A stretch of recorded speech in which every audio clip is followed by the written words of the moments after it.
Jai Hind, Jai Bharat, and welcome to Dev Talks. This is Aadi.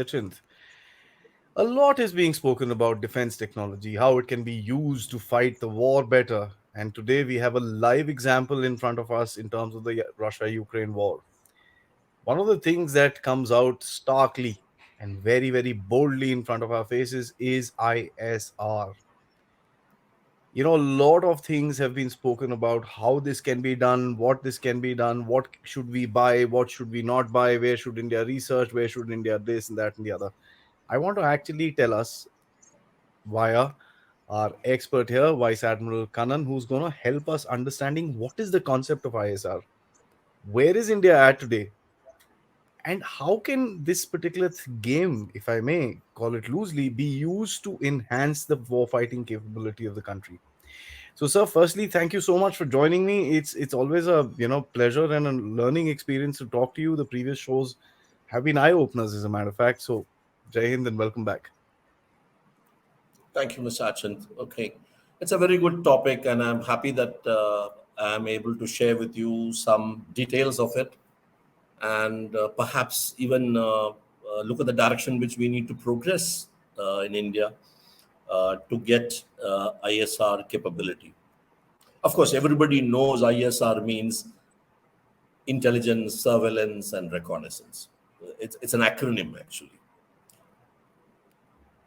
To me, it is a function of a system, a group of equipment, a group of platforms. Platforms can be aircraft, helicopter, UAVs, ships. So it's a group of platforms which are able to share data with a system called ISR, or system which gives ISR. So ISR actually provides actionable tactical data, something you can act upon. The commanders can act upon the actionable data which comes out of ISR system. An ISR system in turn depends on the primary sensors it is connected to.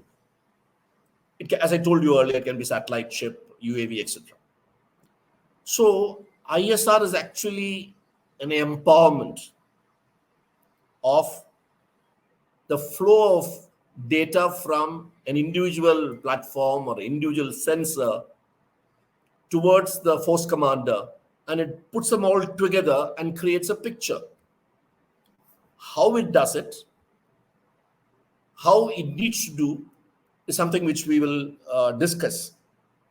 In short, I would like to make a small explanation. The input to the ISR system is data, and the output of the ISR system is information. The data has been analyzed, compared, collated. We'll see more of it as we go along, and then dressed up nicely and presented to the tactical commander as information. That's why I told you it is actionable tactical data. What comes from the sensors are, as I told you, it is data. So it is a huge integration work which happens inside ISR system. It has got both hardware integration, it has got software modules working in it to do this purpose. Now, the output of the ISR system, which is, as I told you, tactical information, is presented on huge screens normally in the operations room where the tactical commanders sit, and it is presented to them on big screens with suitable symbology or icon to say, from so-and-so source, we got this information. So-and-so source, also we got, I'm sorry, I shouldn't use the word information. From so-and-so source, we got this data. From so-and-so source, we got this data. We are putting all them together and saying this is the information which we have on so-and-so battlefront. and this is how it shows the intentions of the enemy, saying they are grouping like this or regrouping like this. I essentially am talking about land forces in this case. And then the tactical commander is able to make an appreciation, and he is able to get another layer of uh, information. How did it happen last time? Last 4 5 times also this happened. How did it finally turn out to be? Who provides that? That is the AI module. The artificial intelligence module provides the learnings from previous experiences. That comes as the layer on top of live tactical information culled out of data from different places. So the artificial intelligence is a suggestion by the system, the force commander. This 5 times, last 5 times, this is how it happened, turned out to be. This was actually a decoy. It never meant any serious harm. So that is the artificial intelligence which has been prepared, and it is being built up over the experience of one side of the force. The same thing happens on the other side. Right. So ISR is, as I told you, relies on the interfaces it has with individual sensors and individual platforms, and integrates their data to give information with an overlay of artificial intelligence. This is how it technically the ISR is prepared. Now, the huge decision support uh, package for the tactical commander, because he can rely on the live data once compared with something, twice compared, thrice compared, and previous experience, etc. And then he takes his final decision based on what he feels is the most appropriate. So, what happens in ISR is happening in multiple places. The satellite gives the data, prepares the data, and pushes it down to ISR system. The UAV prepares the data for ISR and again transmits to the ISR control center. Ships also send their data. EW equipment sends something. They all put together. Human intelligence comes as some input from maybe voice line, or maybe some sort of video comes, or some WhatsApp comes, whichever way it is. How is defense technology benefiting from this? After all, defense technology requires accurate data, which the individual sensors will provide. Then you expect the whole thing to be integrated as if it is happening at the same time when individual sensors are seeing. The satellite is seeing something on the ground, the UAV is seeing something on the ground, and they had to be synchronized in time. That means every data which comes from individual sensors have to be time stamped. At 4 o'clock, 11 minutes past 4 o'clock, at 20 seconds, this is the information. UAV will send some information which may be 10 seconds later. So one has to look at this, that these are time stamped and they are different. It is not just superimposing straight away. They have to be corrected for the position based on maybe the speed of the target, maybe the movement on the ground, etc.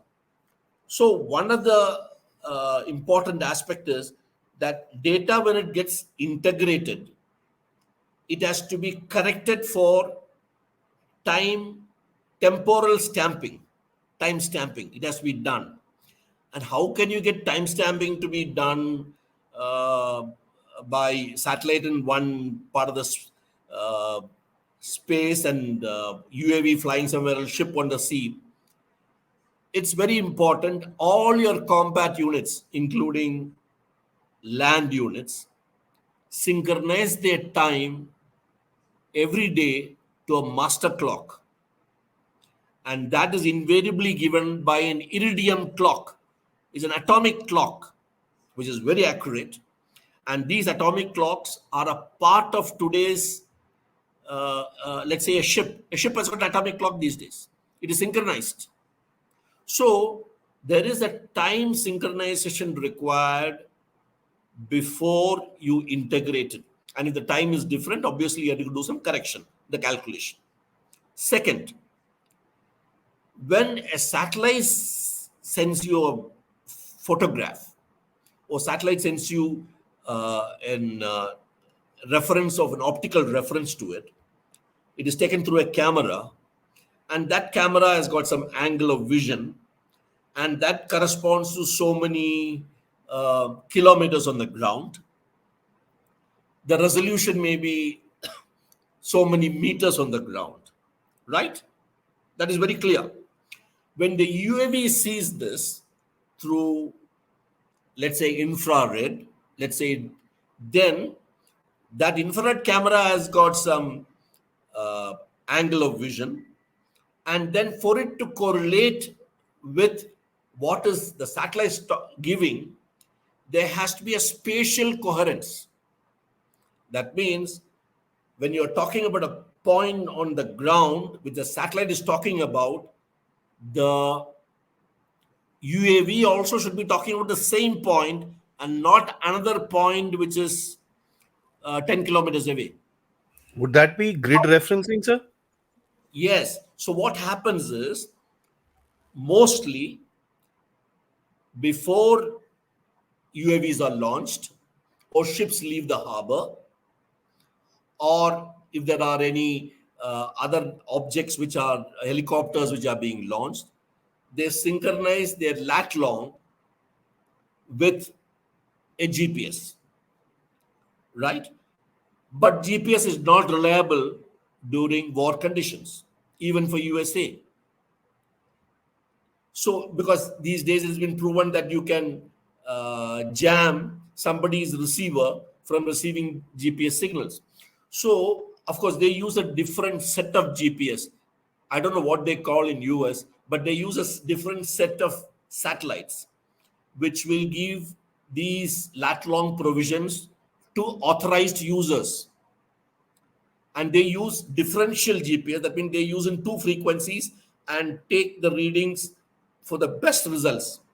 So something like accuracies of anything like from 5 meters to 10 meters, a position of a particular object is possible on the ground. I'm not talking about the accuracy of or the resolution of the sensor, but the GPS says accuracies. So you have to match the GPS position of that object which you have noticed from the satellite, as well as you also need to know when UAV is talking about, it should refer to the same. So this can happen only if individual platforms, when they are flying or when they are operating in space or on sea, they are all synchronized to one common XYZ frame, geospatial frame. This is a huge challenge for many equipment to make sure they are synchronized and the data which goes out is tagged with this reference of lat and long. Uh, so, of course, now people are talking about GPS is not all that good. We should go for something else. They're looking at magnetic strength and things like that. But that apart. So, the challenge for individual sensors when they're designed, let's say you want to go into ISR and you want to prepare this aircraft of ours is compatible for ISR. It's compatible when you're able to send data from it with timestamping and grid reference. Similarly, helicopter or similarly for UAV, etc., etc. So when you have all this available to you with the desired performance capability as well as this aspect regarding data, then you can fuse the data. And the term which is used is data fusion. Data of satellite is fused with data from here after their time and lat long are made to be matching with each other. Now, this is obviously possible for USA and to, I suppose, to a great extent, even to Russia, because they have these equipment made to their standards of functioning. That means their equipment will give lat long in this manner, time in this manner, etc., etc. For a country which does not make all this equipment and which is to import some of them, these aspects may not be a part of the configuration given to you. This aspect, you say it has to be synchronized with iridium clock. You may not have iridium clock. Or this has to be synchronized to differential GPS format. You may not have differential format in any of your satellites. So you confuse the data. So there is a difficulty in realizing the full potential of ISR when you are putting together equipment from different origin. Some may be made in India, some may be imported, and there may be some incompatibility, or what they call is they are not interoperable. Data portability is not there. The data cannot be transferred from here to here in with 100% details as it happened in their home state. So it is very, very important that when you decide a suite of equipment which has to realize ISR functions, it is not only the individual capability of the sensor. You may have a damn good satellite with a very good camera which can give you day-night coverage, etc., etc. But finally, the data has to be fused with the data which is coming from UAV, which is come from some other country. This may be Indian and that may be imported, and the formats could be. So it is very important when you buy equipment. Let's say we are buying now drones from US, what's called Sea Guardian or something like that we are buying. It's very important the format of the data which it will give to our control centers, maritime control centers, or the maritime control center located on board the aircraft carrier or some other ship, that it is compatible with the data formats of other sensors. So the data which is presented is wholesome, and the tactical commander can take a decision without much delay. That is the aim of ISR. And the challenges regarding time and lat long and interoperability is something which you have to keep in mind right from the time you negotiate the procurement of those equipment, so that it is almost plug and play when it comes to your inventory. I So mean, that's a that's a very nice sort of a baseline for us to understand what it is and how it works. Uh, just a follow up, because there's so much information coming from so many different places. There has to be a conceited body sitting down and one sifting and two collating. yeah. So you're talking about what happens inside the ISR system. Am I The right? command headquarters, or the command system where the input is actually, or the input is created into intelligence and actually presented. So what happens is it's like this: the tactical commander who's in charge of the operations, he of course he has the details of the entire theater where the operations are going on, right? And every part of the theater may not be covered by ISR simultaneously. Okay, so let us. He must be having sector by sector. He must be looking at what's happening. So, what typically happens in a system is you have your own simple sensors like helicopters and your ships reporting. Ships reporting means ships radar is reporting, or ship's EW system is reporting. Some transmissions are taking place from this. So these pictures are put on your huge screen with a symbology indicating blue color means it has come from a ship, orange color means it has come from a helicopter, some other color means it has come from a UAV operated by the ship. So it comes on the screen as their individual data on a grid line, right? Lat long line, it gets presented. And you may be interested only in a particular location or a particular sector where the operations are going to be very crucial. So then you look at very closely on that, and then whatever data you got from your, let's say, your own forces, be it land, air, or subsurface, I'm not including because it has not been much of a debate on that in ISR yet, but it's possible to do it. I'll touch upon it towards the end. You see it, and then you have a layer on top of it as if the satellite data is available to you. The satellite data comes as a layer on top of it, and then you see the composite picture of what the satellite is reporting in that sector, what other forces are reporting in that sector. And then once you have understood that, you want to know any manual inputs which had to be given regarding human intelligence, which would be separately coming through some data feed to a separate man who would be having a similar picture, but he will have his human int separately available, and he will push that thing to the ISR console. So that comes on a different color, saying this is the information which you have got from so and so place. Obviously, there'll be some text along with it, which will be written on the side and shown to him. This is the human intelligence which we have. And then finally, he said, okay, this is the situation now. Everybody is reporting this is the actual thing on the ground. Didn't we have something similar earlier time?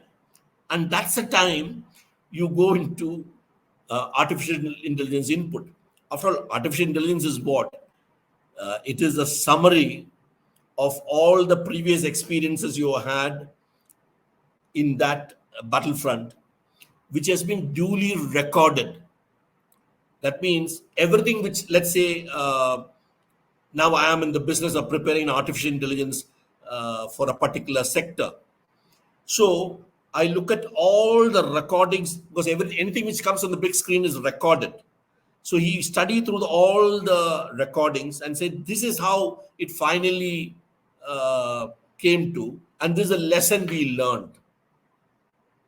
So somebody analyzes all this and writes a gist of it as the summary and makes it a guideline for future reference. And this is done day after day after day. It gets accumulated, and you will find there is a pattern in this happening by location. Maybe that area was very difficult for tanks to operate, so they always did like this. It was marshy ground, and they did in this maneuver they did every time. Or a particular, it was something to do with sea. There could be some pattern which is emerging out of those recordings which have happened over the last 2 months. So this artificial intelligence will suggest to you, in this theater or in this sector, 20 times we have seen situations out of which these were the conclusions we drew, but finally the enemy reacted like this. So actually this can be given by a man sitting there who's been sitting there for the last 2 months. He can give the same thing, but he will take 20 minutes to talk about it. Here, at a click of a button, Everything is stored and it is presented very nicely, visually very, very endearing to the people, and they understand, and he is able to get it. So, after all, artificial intelligence is another program made by a knowledgeable tactician and a software engineer put together. They have done this together and presenting the story quickly to you. So, this is what is present in ISR. If you don't have artificial intelligence, then you go by what people can remember, what people can refer to some earlier documents, etc. It'll take more time. So ISR, to realize ISR, it requires. I mean, when did USA start this? Sometime in 2018 or 19. Of After course, the they had started Russians. research. No, before the 2018-19, they came out with a proper document on this, saying that we will hereinafter practice these rules, doctrines. We'll follow these doctrines in our subsequent situations. And then they started practicing ISR. I'm sure they have learned their own lots of conclusions they have, lessons they have learned on operating it. But for us in India, it is still some time away, and I will touch upon it next. Let's do that, sir. Where Yeah, do we stand? I mean, where do we stand? Actually, I will take the example of the Navy, because I think the Navy is the one which has gone walked the farthest on this front, right? Compared to Air Force as well as compared to the army. even the Army, right? In 1980s, 40 years back, 40 plus years back, Navy launched a series of ships called Godavari class of ships. They were frigates. And it was decided the ship will be fitted with what's called a CAIO, Computerized Action Information Organization. That means all the sensors of the ship will speak to one central computer, which will do the data fusion, which I told you about, lat long and time wise, and then present it as a picture in the ship's operations room, so that the captain of the ship is aware of what his radars, what is sonar, what is EW equipment, what his helicopter was reporting. Those days were no UAV were reporting. So all this available on a big screen. Those days the screens used to be horizontal, like you see in some of the old movies where captain is standing next to the huge table where there's a big screen. Normally these screens are for 360 degrees of viewing, and that's how it started. Navy continued with this for about 10, 15 years time, when they found that there were huge challenges in Godavari class of ship. Half the radars were imported from erstwhile Soviet Union. And I told you some time back, compatibility of formats was a problem. So you found that the Soviet radars were giving data which are not accepted in that format by the Italian CAIO. We bought CAIO from Italy. Yeah. So there were a lot of problems, and some people like us were trying to reformat it and give it here. But the final solution was not very good. So Navy decided that here and after, if you buy an equipment from anywhere, including Soviet Union, we should have the following format for data, and then only feed to the CAIO. Meanwhile, the CAIO changed its name to Combat Management System, CMS, as it's called today, and that name sticks even today. So then they slowly encountered this problem. Some were possible to reformat, some were not possible to reformat. So finally, it was again 80% solution to the entire thing. But the Navy had gone ahead with the next few classes of ships with CMS, which could put all the equipment, speak. But the data fusion was a problem because of formatting. Data is to come, but they were not getting fused to each other. That means they were not getting validated. This radar says this, that radar says this, both are saying same thing, so it's correct. When they are not fused, this radar is saying that radar is saying this, and the operator has to fuse it by his vision. So there were difficulties initially. So by about 2015, we had overcome, I would say about 2012, we had come most of the problem. But then the aircraft carrier came, which is Vikramaditya now, and it had assets which were flying. The MiGs were flying from there, and they were reporting their tactical picture in a different format. And fuse them was another challenge. So the CMS took shape and configuration based on the type of ship it was fitted. Some were done to 90%, some were done at 85%, and like that. But the Navy took a right step forward. So, sometime in 2015, Navy decided that this is going on well for the ship, and the ships also started talking to each other, exchanging tactical picture. That means I see a picture here, I say send it to that ship. I press a button, it goes to that ship, and it comes on that display. I mean, we had reached that level of data exchange possible, which I think we were few steps ahead of our sister services. They also had similar requirements, but we had accomplished those things, and we were able to do it. There are many reasons why it happened in the Navy. That, if required, we'll talk about it later. Then the Navy said, okay, this is fine, but I want to see everything which happens around Indian coast. All the ships which are commercial ships, other ships, whatever is happening, boats coming, going, everything should be available to be seen in Delhi.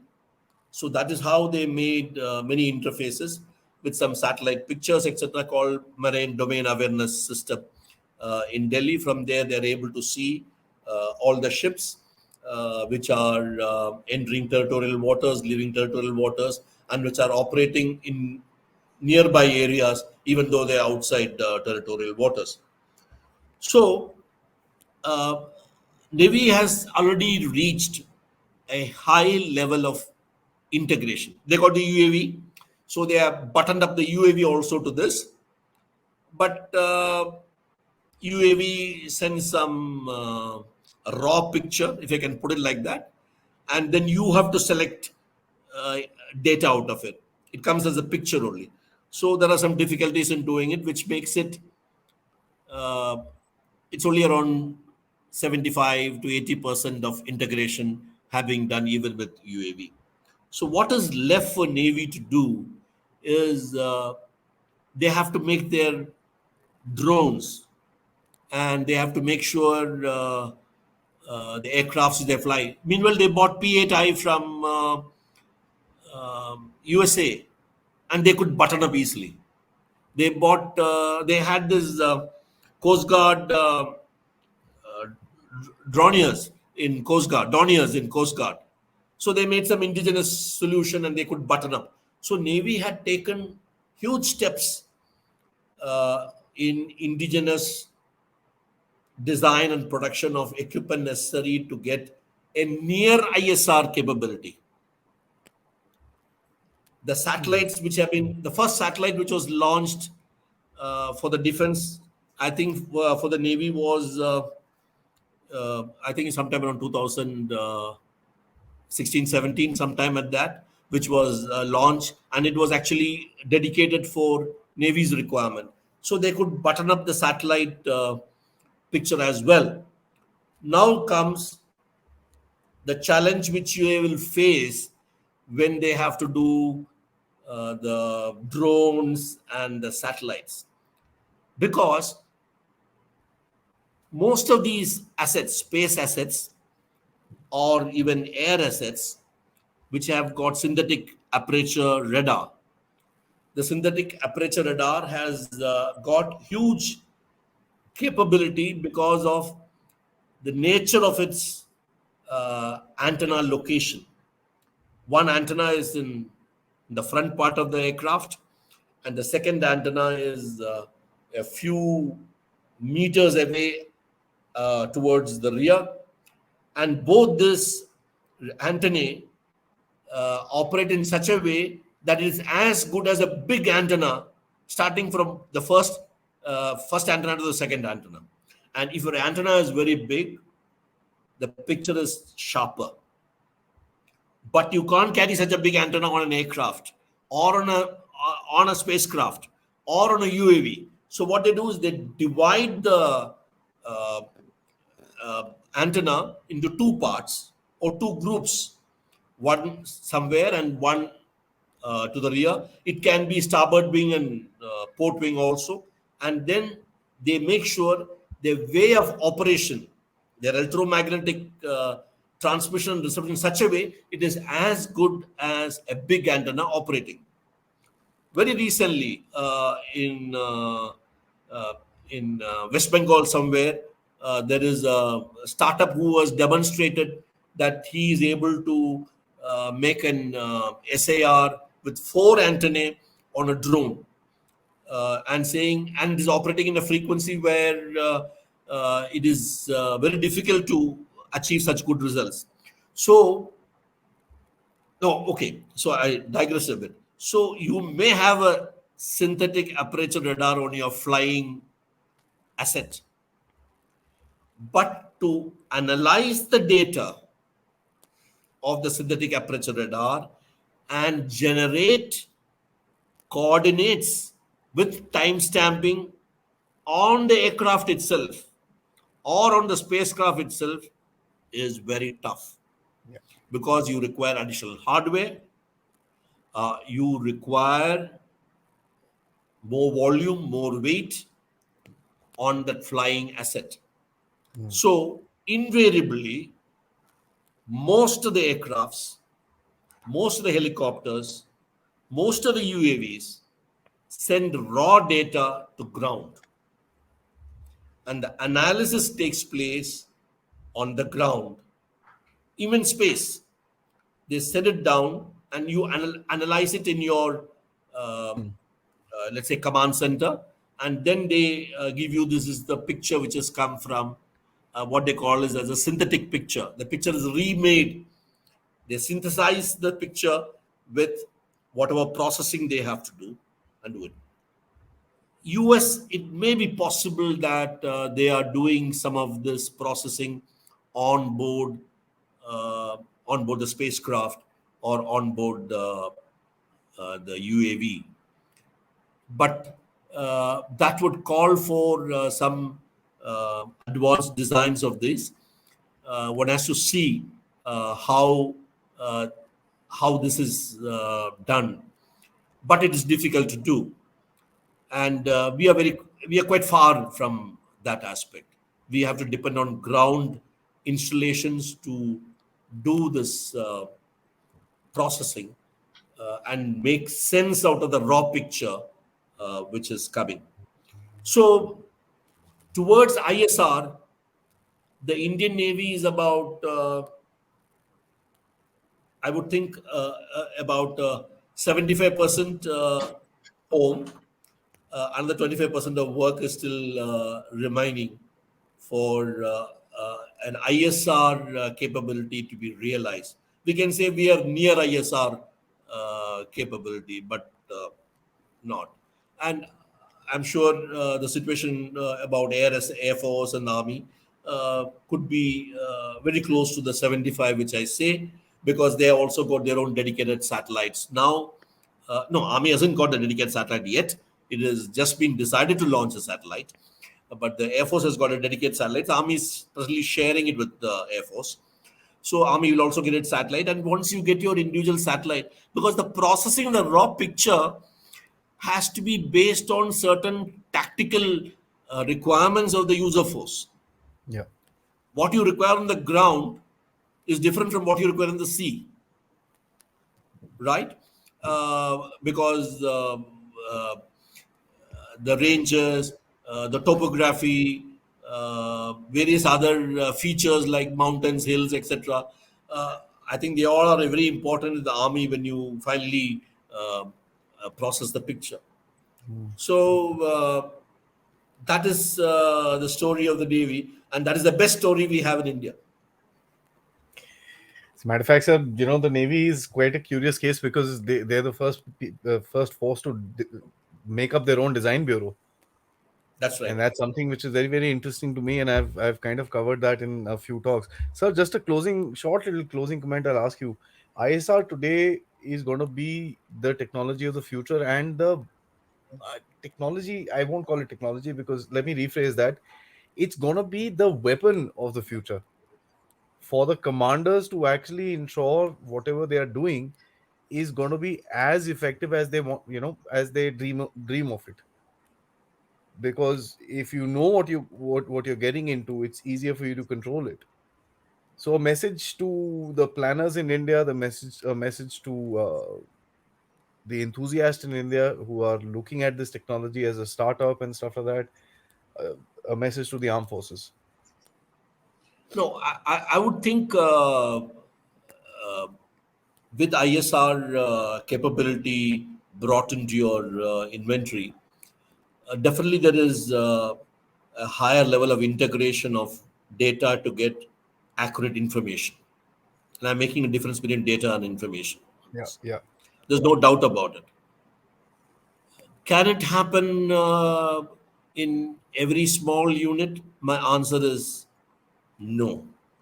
It should definitely happen in places where there is reasonably responsible hierarchy is going to use that information which is coming out of ISR, because they are Hmm. going to give decisions uh, for the next action, which is going to be perhaps some sort of you're going to fire a missile or you're going to launch a torpedo, etc.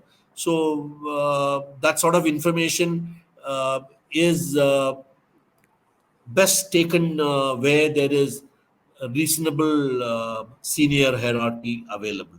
So I would presume it will be remaining with at the fleet level, or it could be at the command level.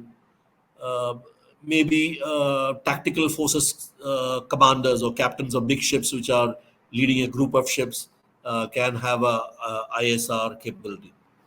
And what comes out of AI is something which you have to uh, practice growing it at home, and the work has to start to make sure that you are able to build up the history of how you analyzed it and how the outcome came in the previous occasions, and what is the lesson which you have learned, and how it can be a guidance for the subsequent person.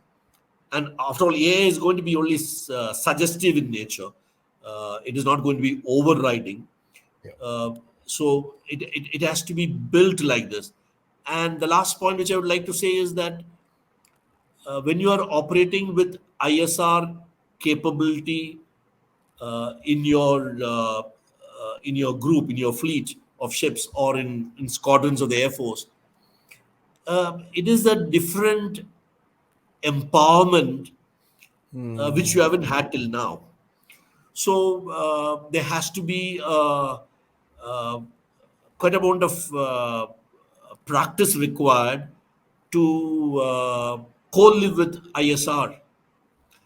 It is not straight away you go by whatever the ISR says. You'll have to Verify feel it, and yeah. yeah, validate it, feel it, how it is applicable to your conditions.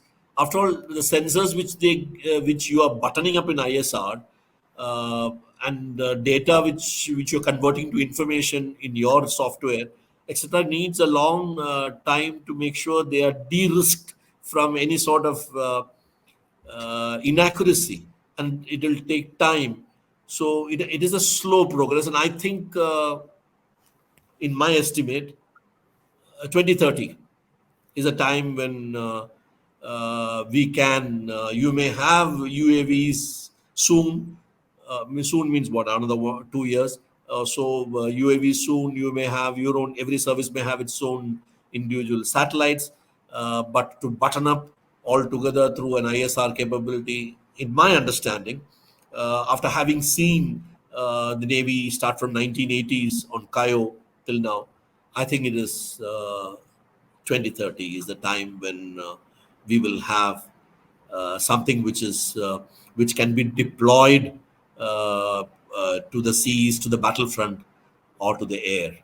So, but it's a lot of hard work, long struggle for people who are going to be working on it, because it doesn't happen that easily. The testing takes almost the same time as design and making it. Fortunately, they are all digital. Fortunately, they are all software, where we have good amount of capability in the country. So therefore, 2030 is uh, possible.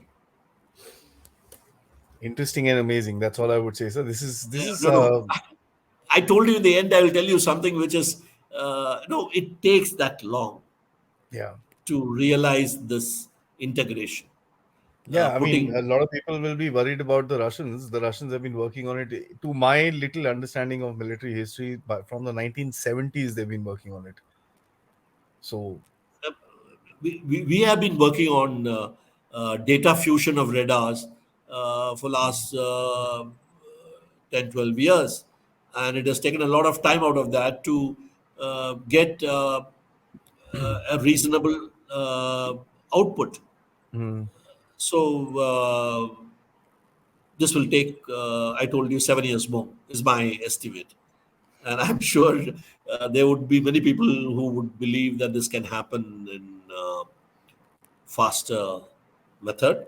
if it But does, sir, kudos, great, congratulations. That's kudos all I very would say. great. But Let's be I would like realistic. to just share a word of caution. It is not plug and play. Yeah, it's not. So let's be realistic. That's what I was about to It say. has to be tailored to your doctrines, Yeah, tactical doctrines, yeah, and it has to yeah. be absolutely tailored and interface with your available sensors.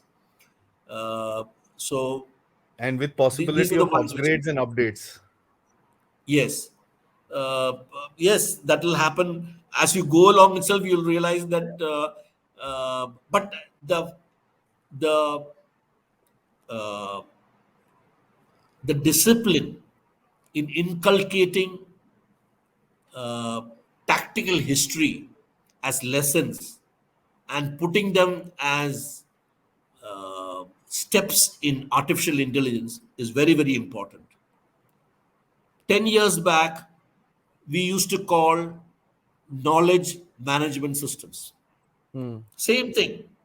What you learn today, record it, build it up so that tomorrow you're better off. Only the word has got changed. Knowledge management has become one of the output of knowledge management is artificial intelligence, because Yep. out of that knowledge only somebody has decided a software which is written and it has become artificial intelligence. Fair enough. But if you want to get artificial intelligence solution, you have to embark upon a different type of discipline in uh, data gathering and putting them together and coming to conclusions. That that one should get used to. It doesn't happen that easily, and we are not so comfortable when we want to go back 10 years back or 5 years back or 3 months back. What happened to look at the history? Uh, that only the artificial intelligence module will be good. Anyway, I'm sure you and me will be able to get another opportunity to discuss this Oh, absolutely, sir. This many is months later. this is going to be very interesting because I wanted to have this discussion and I was talking to you offline as well with the kind of talk about upgrading defense straight from technology transfer to manufacturing and infrastructure.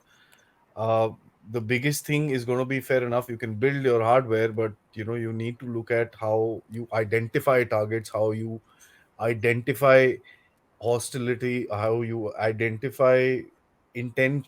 Of course, that is very difficult, but that would be the extreme of ISR, where commanders are able to actually look at the inputs that they get and try and decipher the intent, because that's where the gap is, right? You need to kind of, Yeah, that's instead of right. taking hard facts, to kind of create a, for the lack of a better word, innuendo, to create a battle scenario or create a battle picture and react accordingly. So it's going to be an interesting journey going forward. So I'm glad you've been able to take out the time and give us a baseline for us to actually think about. And when we read a little more, as myself and as the audience that will see this, we'll probably have a little better understanding of what we are talking about when we talk about ISR. So, as always, grateful for you and your time. It's always a learning experience and looking forward for many more in the future. Till then, sir, Jai Hind. Thank you. Thank you, Adi.